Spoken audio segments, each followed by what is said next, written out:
जी hello दोस्तों, मैं हूं कमर चीमा। और दोस्तों, जिस तरह के आप देख रहे हैं मेरे साथ मौजूद हैं सुमित पीर साहब। किसी तारफ के मोहताज नहीं। भारतीय मीडिया में आप इनको अक्सर देखते रहते हैं और बड़ा स्ट्रांगली एंड फोर्सफुली अपना जो पर्सपेक्टिव है उसको पेश करते हैं। Thank you very much Sumit भाई। Thank you for the invitation Cheema साहब। Thank you sir. सुमित भाई, आपसे आज जो बात करनी है वो ये है कि भारत की सरकार ने जो 10 नवंबर को एक नेशनल सिक्योरिटी जो एडवाइजर्स हैं खित्ते के, उनका इजलास बुलाया था जी जिसका नाम था दिल्ली रीजनल सिक्योरिटी डायलॉग। जी लेकिन उसमें बाकी ममालिक तो आ रहे हैं और बहुत सारे लोग कह रहे हैं कि वो इम्पोर्टेंट ममालिक हैं, लेकिन पाकिस्तान और चाइना नहीं आ रहे। तो पाकिस्तान ना आने से आप क्या समझते हैं भारत के लिए अफगानिस्तान में क्या चैलेंजेस हो सकते हैं? क्योंकि पूरी दुनिया तो ये समझती है कि पाकिस्तान सबसे बड़ा स्टेक होल्डर है अफगानिस्तान में। 2600 किलोमीटर लॉन्ग बॉर्डर है। तालिबान के साथ जो कॉन्टैक्ट्स थे और जो तालिबान को मेन स्ट्रीम करने में, और अभी भी तालिबान को जब सारी दुनिया छोड़ के चली गई है तो पाकिस्तान ही है जो थोड़ा बहुत उन्हें किसी ना किसी तरीके असिस्ट कर रहा है वहां पे, ह्यूमैनिटेरियन असिस्टेंस के हवाले से या उनको मेन स्ट्रीम करने के हवाले से। सो डू यू थिंक कि ये जो दिल्ली रीजनल सिक्योरिटी डायलॉग है ये कामयाब होगा? देखिए चीमा साहब, सबसे पहले तो thank you very much for the invitation. अच्छा लगता है आपके शो पे आके। आपने बहुत अच्छा सवाल पूछा क्योंकि ये ना आजकल ये जो मुद्दा है ये सुर्खियां बना हुआ हमारे मीडिया में भी और काफी इंटरनेशनल मीडिया में भी बना है, क्योंकि एक बड़ा जियो पॉलिटिकल मुद्दे की तरफ इसको देख सकते हैं। देखिए ये जो डायलॉग है ये तीसरा अपनी सीरीज में। अब लास्ट टाइम जो डायलॉग ये हुआ था ईरान में, पाकिस्तान तो ईरान भी नहीं गया था। अब ये जो है अभी आपके जो एनएसए वो कह रहे थे कि भाई देखो, India is a spoiler, spoiler can not be a peace maker. ठीक है जी। अब सवाल ये आता है जब रशिया आ रहा है, ठीक है जी, जब रशिया आ रहा है, जब ईरान आ रहा है, जब उज्बेकिस्तान, ताजिकिस्तान, किर्गिस्तान, ये सारे जो 5 कंट्रीज है जो इन्वाइटेड थे वो आ रहे हैं। सबसे ज्यादा कंट्रीज अगर किसी इस डायलॉग में आई है सीरीज में अभी आई है। ठीक है सर। तो ये जब आ रहा है इसमें पहले पाकिस्तान मना करता है, फिर चाइना ये कहता है जी मेरा कुछ और व्हाट यू कॉल उर्दू में मश क्या कहते हैं व्हेन आई एम बिजी, कि मेरा कुछ और शेड्यूलिंग इशू है, मैं उसके कारण नहीं आ सकता। अब मुद्दा यहाँ ये है कि अगर भारत ने वहां $3 बिलियन लगाए हैं, मुद्दा ये है कि अगर भारत ने वहां 400 प्रोजेक्ट, चीमा साहब ऑन रिकॉर्ड 400 डेवलपमेंट के प्रोजेक्ट कंप्लीट किए हैं। मुद्दा ये है अगर आप अफगानी लोगों का भला चाहते हैं, अब तालिबान को छोड़िए, तालिबान को हम रिकॉग्नाइज नहीं करते। अब अफगान में जो कॉमन रहने वाला बच्चा है, बुढ़ा है, औरत है, लेडी, अगर आप उसका बुरा भला चाहते हैं तो एक डायलॉग यहाँ हो रहा है, सब कंट्री आ रही है, आपको आना चाहिए। आप नहीं आ रहे केवल एक अपने रीजनल सिक्योरिटी इश्यूज के कारण, अपने एक रीजनल जो आपका तालिबान से इक्वेशन है उसके कारण। मुझे बताइए चीमा साहब, भारत कह रहा ऑन रिकॉर्ड 50,000 मेट्रिक टन हमें वीट भेजना through Attari Wagah, Attari border to Afghanistan, उसकी परमिशन क्यों नहीं दे रहे? चलिए यहां नहीं आए। जो ह्यूमैनिटेरियन एड हम भेजना चाह रहे हो आपके मतलब जो पाकिस्तान से थ्रू रूट होके जाएगा, वीट एक एग्जांपल नहीं दे रहे। तो ये जितनी भी चीजें हैं, और ये भी हकीकत है कि ड्यूरियल लाइन के आसपास $950 मिलियन लगा के पाकिस्तान ने फेंस किया। शेख रशीद साहब और रिकॉर्ड करे भाई जिससे पहले अमेरिका निकल जाए ये फेंस पूरा कर लो। तालिबान तो आजकल उस फेंस को भी नहीं मानता, कहता वो तो हमारा एरिया, आपने फेंस कैसे लगा दिया? तो पाकिस्तान का ना आना उसकी राजनीतिक मजबूरी है, उसकी पॉलिटिकल इंक्लिनेशन है। उन्हें अफगानिस्तान के लोगों से या जो common person on the ground है उससे कोई लेना देना नहीं। अगर होता तो फूड एड नहीं रोकते, अगर होता तो इस डायलॉग में जरूर आते। और चाइना की जहां तक बात रही, आप तो जानते चीमा साहब, एनालिस्ट खुद हैं आप, कि ये जितने भी अफगानी वॉरलॉर्ड निकल गए ना बिना लड़े, इनको पैसे किसने पहुंचाए? बहुत से ऐसे हैं ना, ये दोस्तुम खान वगैरह जिन्होंने ये गोली नहीं चलाई और भाग गए ताजिकिस्तान, तो इनको पैसे देने वाला कौन है? सबसे पहले चाइना कहता मैं ह्यूमैनिटेरियन एड दूंगा तालिबान गवर्नमेंट को $31 मिलियन का, ठीक है। पर जब डिस्कशन होता है, डायलॉग होता है, कहता है जी हम तो बिजी हैं। ये जो दोहरा चरित्र है ना, ये जो दोहरी राजनीति है, ये आप सिर्फ अपना पॉलिटिकल फायदा या नुकसान देख रहे हो। आपको अफगानिस्तान के जो कॉमन बंदा है ना, जिससे हमारी हमदर्दी है, देखिए लाइब्रेरी बनती है बच्चे के लिए, बनती पार्लियामेंट बनती है कंट्री के लिए, बनती डैम बनता है कॉमन आदमी के लिए बनता है। इसमें तालिबान नॉन तालिबान का हिस्सा नहीं है। जब आप उसके हित के लिए अगर कुछ चीज हो रही है आपको पार्टिसिपेट करना चाहिए, नहीं कर रहे हो तो आप ये दिखा रहे हो भाई हमारी लॉयल्टी केवल और केवल तालिबानियों से है। हमारा पॉलिटिकल इक्वेशन हम देखेंगे, हमें देखेंगे फंडिंग कहां से आ रही है, और जो कॉमन आदमी की, जो एक कॉमन आदमी ग्राउंड पे अगर उसके फायदे या नुकसान की बात हो रही है, हम उसमें नहीं आएंगे। मतलब नो पार्टिसिपेशन इज से एब्सटेनेंस, एब्सटेनेंस डजंट हेल्प इन डिप्लोमेसी। जी बहुत शुक्रिया समित भाई। समित भाई आपके थोड़ा सा मैं आपको बता दूं कि आपने कहा पाकिस्तान, आप थोड़ा सा आटा भेज रहे हैं यहाँ से, मुझे उसकी खबर नहीं पता, तो आप कह रहे हैं पाकिस्तान को अफगानिस्तान की अवाम से क्या लेना देना। ये तो जरा अफगानियों से पूछें कि जो पले बढ़े, जिनको 40 लाख अफगान रिफ्यूजी पाकिस्तान ने होस्ट किए, 40 लाख। आपने तो एक हजार भी नहीं होस्ट किया ना। हमसे पूछें जिससे हमारा मुआशरा, हमारे मुआशरे के अंदर जो टूट फूट हुई, आप तो उनकी नस्लें, जो लोग यहाँ आए थे अब वो दादा बन गए हैं, जो पाकिस्तान में मुहाजिरीन आए थे, और हमने ईरान की तरह उनको किसी कैंप में नहीं रखा। वो जहां मर्जी घूमते रहे, कराची, लाहौर, वो पाकिस्तान में कारोबार कर रहे हैं, और आप कह रहे हैं कि जी। और वो जाते कहाँ है? वो तो बेसिक अपना इलाज करवाने पिशावर आते हैं, बेचारों को हॉस्पिटल नहीं है वहां पे। तो पाकिस्तान से ज्यादा उनकी कौन मदद कर रहा है? लेकिन चीन क्या भारत को आइसोलेट करने में कामयाब हो जाएगा इस खित्ते में? क्योंकि आपका इत्तेहादी है अमेरिका, आप चले गए अमेरिका के पास, आपने फैसला कर लिया भाई कि हमें अमेरिका को ही चूज करना है, हमें किसी और को चूज नहीं करना। तो मुझे बताएं, अभी चीन ने ना आके, बेसिकली तो आपको फ्रैंकली स्पीकिंग सुमित भाई, डिप्लोमेटिकली आइसोलेट करने की बहुत बड़ी कोशिश की और उसमें किसी हद तक कामयाब हो गए वो। अब चीन का क्या है? चीन आपको मानते ही नहीं, आपका रोल अफगानिस्तान में। हम तो चलो शुरू से नहीं ना मानते, क्योंकि आपने कहा कि जो मोहित यूसुफ ने कहा कि पाकिस्तान कहता है कि इंडिया स्पॉइलर है, तो क्या चाइना ने भी आपको यही पैगाम नहीं दिया कि इंडिया एक स्पॉइलर है? तो इसका मतलब है कि जो पाकिस्तान और चाइना की जो केमिस्ट्री है अफगानिस्तान में, वो एक ही है। ठीक है, आपने सार्क के इजलास खराब किए, पाकिस्तान ना आगे और खित्ते के ममालिक को कहा हम इंडिया पाकिस्तान नहीं जाएंगे। तो आज अगर पाकिस्तान ने ये कोशिश की है और चीन भी उसका साथ दे रहा है, तो ये क्या है, आइसोलेशन है इंडिया की कि नहीं when it comes to Afghanistan के मैटर में? मैं ये ओवरऑल नहीं। जी देखिए, आपने बहुत बढ़िया सवाल पूछा। सबसे पहली बात कमर भाई, यहाँ पे 2 मिलियन यानी कि 20 लाख अफगानी अब भी यहाँ रहते हैं। दिल्ली में एक एरिया है लाजपत नगर, उसमें काफी रहते हैं, इलाज करते, पढ़ते बढ़ते। तो अगर यहाँ आपके 40 लाख है तो 20 लाख यहाँ भी है। तो ये आप कह रहे हैं हजार वाली बात नहीं है। हमने हमेशा अफगानिस्तान का जो हमारा भाई है, बहन है, उसके लिए जो हमसे बन पड़ा हमने किया। मैंने आपको 400 डेवलपमेंट प्रोजेक्ट्स हमने कंप्लीट किए, पहली बात। दूसरी बात, आपने कहा कि भाई ये जो चाइना नहीं आता। देखिए, हमारा तो ये मानना है कि चाइना का केवल स्टेक जो अफगानिस्तान में है, एक तो ये है कि भाई देखिए, अगर इस कॉन्फ्रेंस का एक मुद्दा ये भी था कि how Afghanistan land can not be used against international terror. एक बात बताइए, जब सिंजियान की बात आती है, जो तालिबान के साथ जो सांठगांठ उन्होंने की, जो वो तालिबान को पैसा दे रहे, किस लिए दे रहे? कि भाई आप सिंजियान से दूर रहें। सिंजियान में एक चीज पाई जाती है, एक नस्ल के लोग पाए जाते हैं जिनको शायद उगर कहते हैं, ऐसा मैंने सुना था। अब ये उगर ना तो पाकिस्तानी एस्टेब्लिशमेंट को दिखाई देते हैं, ना तो चाइना तो कहता हमने तो कुछ किया ही नहीं। Sex slavery, force labour, DNA engineering से लेकर हर काम ये चाइनीज वाले कर रहे हैं। चाइना तो कमर भाई ऑफिशियली ऑन रिकॉर्ड कहता we will rewrite the holy Quran, ये कम्युनिस्ट पार्टी का ऑफिशियल रिकॉर्ड है। चाइना में जो बाइबल आती है वो रिरिटन और edited by communist party of China. वहां जो बिशप्स हैं वो भी वो डेजिग्नेट करते हैं कम्युनिस्ट पार्टी के। अगर ये चाइना की जो मंशा है वो है कम्युनिज्म को फैलाना, दुनिया पे कंट्रोल करना, उनका तालिबान से इंटरेस्ट है कि भाई आप शिनजियान में इंटरफेयर ना करें। इसीलिए तालिबान ने सबसे पहले बोला था चाइना हमारा दोस्त है। मुझे बताइए, ऐसे चाइना जो कुरान शरीफ के बारे में ऐसी विचारधारा रखता है, जो बाइबल के बारे में ऐसी विचारधारा रखता है, वो अफगानी तालिबानों का दोस्त कैसे हो? पहले मुद्दे की बात तो ये है। दूसरी बात, अब हमारा ये मानना है माइनस सिंजियान चाइना का एक्सेप्ट डिसरप्टिव वैल्यू, अफगानिस्तान में कोई स्टेक नहीं। देखिए, पाकिस्तान का स्टेक है। और जो आपने वीट की बात कही थी, 50,000 मीट्रिक टन वीट, सब थोड़ा सा वीट नहीं होता, काफी सारा वीट होता, 2 4 5 ट्रेनें भर जाएंगी। और अब 3 करोड़ की जहां जनसंख्या, उनके लिए बहुत वीट होता 50,000 मीट्रिक टन। तो ये क्यों रोक रहे? अब पाकिस्तान, अब चाइना नहीं आ रहा, वो उनकी मंशा, वो कभी प्लेयर था नहीं, एक्सेप्ट जो उन्होंने ये वॉर लॉर्डों को पैसा दिया, एक्सेप्ट जो उन्होंने आईएसआई को रूट करके वहां जो भी तबाही मचाई।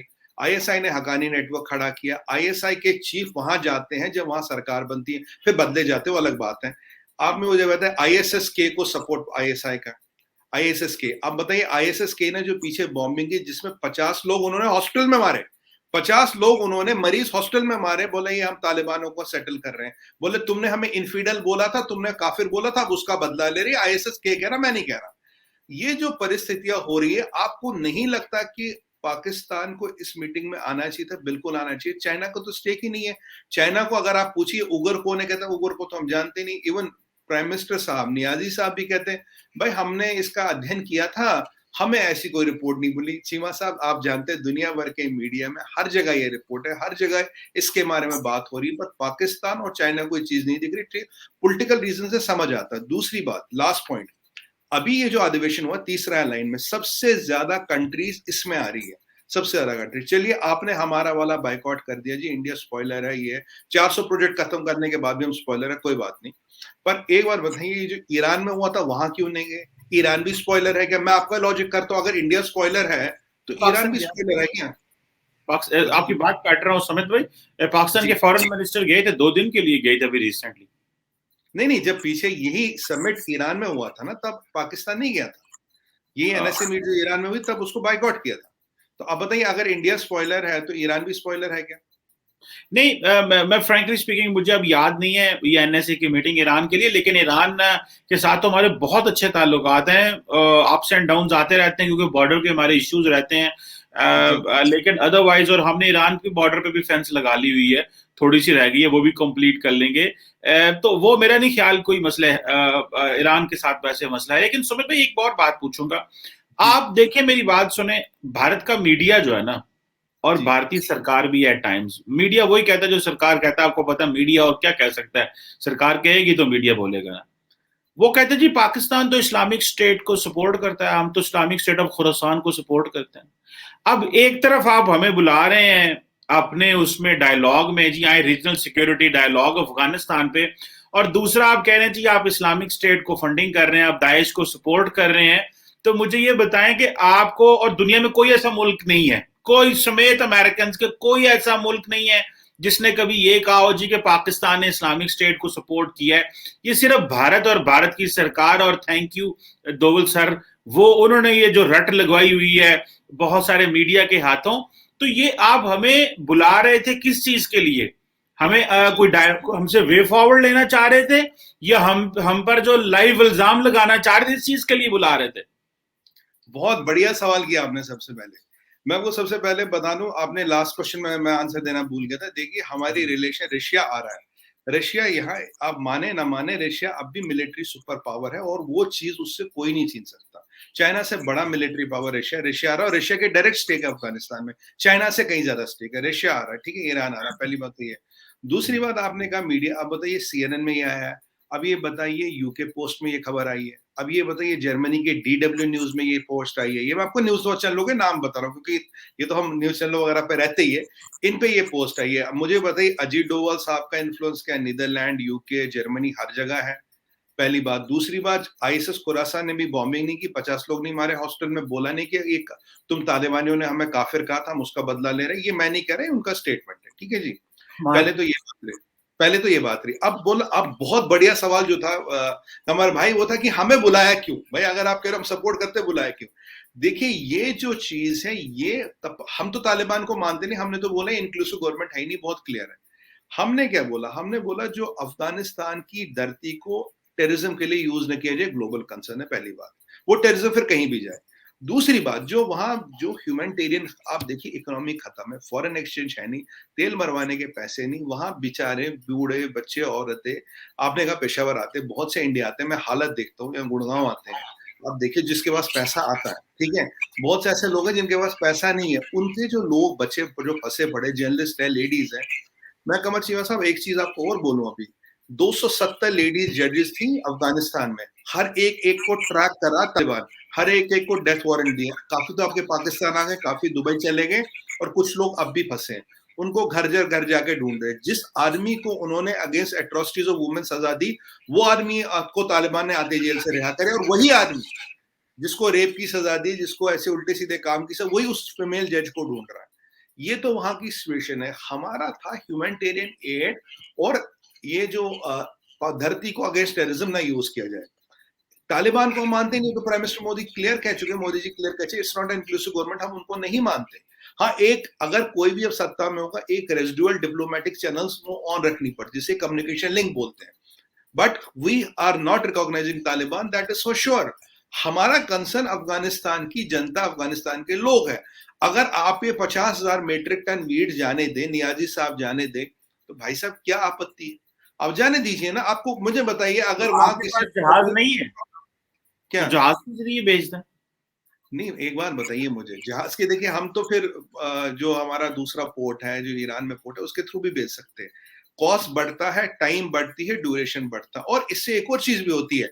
मैं चीमा साहब एक ही बात बोलूंगा, किसी को वहां रोटी मिले अफगानिस्तान में, हम फ्री में वीट भेज रहे हैं, भाई साहब आपत्ति कहां पाकिस्तान को। मुझे एक बात बताएं, एक तरफ तो अदानी ग्रुप ने भारत, पाकिस्तान और अफगानिस्तान से जो कंटेनर है वो बंद किए हुए हैं, दूसरा आप कह रहे हैं कि हम वाघा अटारी से भेजना चाह रहे हैं। ये सिर्फ और सिर्फ ये पब्लिसिटी स्टंट है जो कि नरेंद्र मोदी गवर्नमेंट करने में सबसे ज्यादा जो है वो कामयाब रहती है। आपको ऐसे नहीं लगता क्या सुमित भाई कि एक तरफ तो आपने कहा जी कंटेनर नहीं आएंगे इंडिया, पाकिस्तान अफगानिस्तान ईरान से बैन कर दिया, वाघा अटारी हमारे लिए स्पेशल खोला जाए, ये भारत सरकार की गाड़ियां आ रही हैं, ये भारत सरकार का प्रोटोकॉल आ रहा है, ये आज जनाब आटा आ रहा है।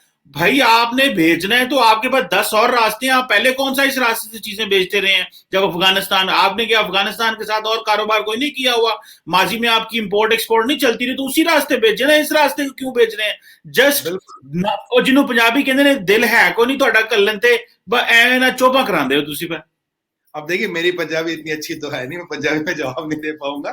देखिए पहली बात जो आपने बोला, हाँ देखिए ऑप्शंस और भी हैं, पर ये फास्टेस्ट और मोस्ट कॉस्ट इफेक्टिव ऑप्शन है, पहली बात। दूसरी बात, देखिए चीमा साहब कहीं ना कहीं इससे पाकिस्तान की मंशा भी तो एक्सपोज होती है ना, मैं तो मानूंगा। आप क्यों नहीं वीट आने दे रहे तकलीफ का? मैं सीधी देखिए, राजनीति अलग रखिए, राजनीति पॉलिटिकल अलग रखिए। अगर किसी को रोटी मिल रही आपके यहाँ से होते हुए वो पहुंच रहा, तो आपको आपत्ति क्या है, ये बताइए, पहली बात। दूसरी बात, ऑप्शन है भेज देंगे, पहले भी 75,000 मीट्रिक टन वीट हमने छाबार के थ्रू भेजा था, वो दिक्कत नहीं है, वहां फिर वहां से भेज देंगे, ऑप्शन टाइम लगता है उसमें। तीसरी बात आपने बोला जी कि भाई अब ये जो आपने बोला कि जी आपकी मंशा नहीं, ये पब्लिसिटी स्टंट है। अगर ह्यूमैनिटेरियन एड पब्लिसिटी स्टंट है, 400 कंप्लीटेड प्रोजेक्ट्स पब्लिसिटी स्टंट है, पार्लियामेंट बनाना पब्लिसिटी स्टंट है, डैम बनाना, लाइब्रेरी बनाना, हर चीज पब्लिसिटी स्टंट है, तो मुझे बताइए फिर पब्लिसिटी स्टंट क्या नहीं? आप डेवलपमेंट को पब्लिसिटी स्टंट कहते हैं, आप हेल्प को पब्लिसिटी स्टंट कहते हैं, आप इंसानी मदद को पब्लिसिटी स्टंट कहते हैं। वो अभी की बात कर रहा हूँ, माजी की नहीं बात कर रहा, माजी की। आप तो ये भी बोलेंगे अगर किसी को वैक्सीन दिया वो भी पब्लिसिटी स्टंट है। नहीं वो तो अफगानिस्तान में हमने वैक्सीन भी दी, सबसे पहले वैक्सीन हमने भेजे थे अफगानिस्तान, फ्री भेजे थे। तो ये आप अगर 30-40 साल से देखें ना रिकॉर्ड, देखिए चीमा साहब, अगर ये हमने अभी किया होता, पहले कोई ट्रैक रिकॉर्ड नहीं था जी, अभी हम जग गए और बिल्कुल किया। हाँ मैं आपकी बात से मानता, हाँ जी एक पब्लिसिटी स्टंट है, ये एक फायदे के लिए हम कर रहे हैं, पॉलिटिकल गेन है इसमें।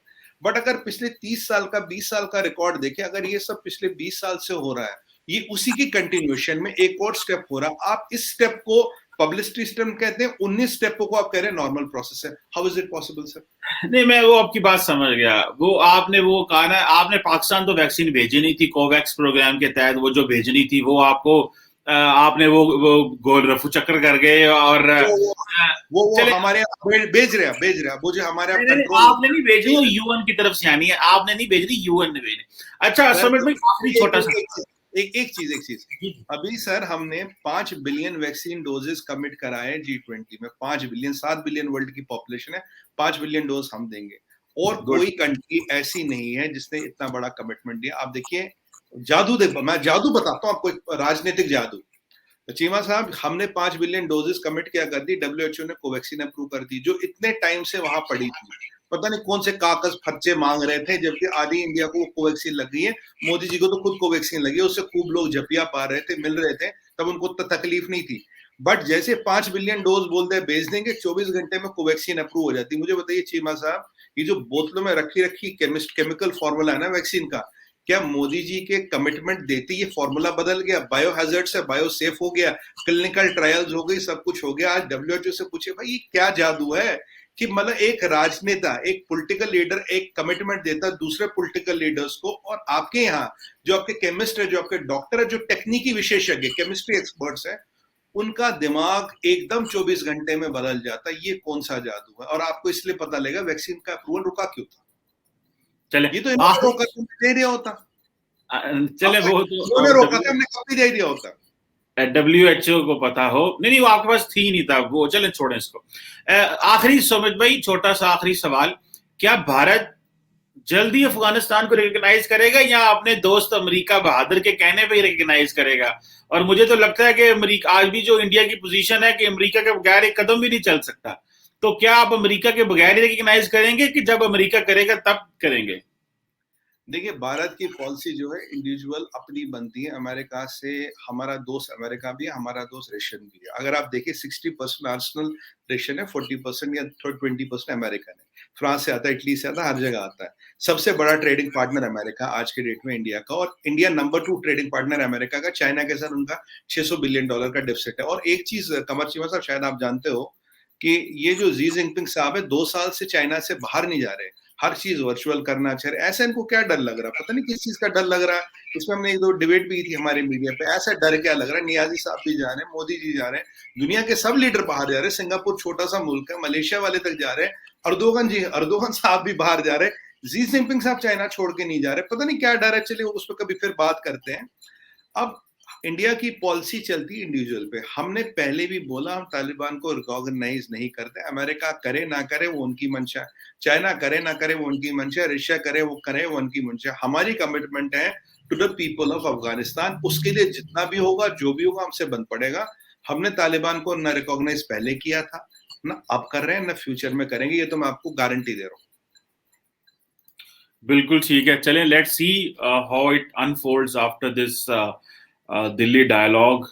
जो है इससे बाद में क्या निकलता है, भारत किस तरह अपने आप को पेश करता है for the regional stability. Pakistan के मोहित यूसुफ तो कहते हैं कि जो अजीत दोवल साहब हैं, he is not a peacemaker, he is a spoiler. तो let's see how it ends. Thank you very much Sumit Peer भाई for giving us time and giving your perspective. बहुत शुक्रिया। Thank you sir, thank you very much.